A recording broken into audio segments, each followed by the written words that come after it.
السلام عليكم ورحمة الله وبركاته. waxaa laga yaabaa arrin samaynteedu ay tahay mid sahlan inay tahay arrin caafimaad ahaan muhiima haddaba in lagu luqluqdo ama afka lagu soo maydho mid ka mid ah saliidahan aynu sheegi doono subaxda hore xilliga calooshaadu ay maran tahay waxay dawo fiican u tahay qanjirka tayroorka waxaanay u wanaagsan tahay caafimaadka kaliyaha sidoo kalena ku luqluqashada saliidahan subaxda hore waxay ka hortagtaa bakteeriyada dhibka leh waxaanay dawo ka tahay sanboorka waxaanay wanaajisaa qabka neefsashada ee sanka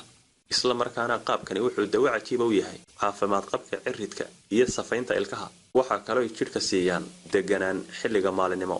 haddaba maxay yihiin saliidahan loo isticmaali karo luqluqasho ahaan saliidaha qaabkan loo isticmaali karo waxa ka mid ah saytu juice hindi iyo saliid laga toojiyo midhaha badrul kitaan ama saliid laga toojiyo midhaha aynu u naqaan saliidka iyo saliid saytuunta saafiga ama asalka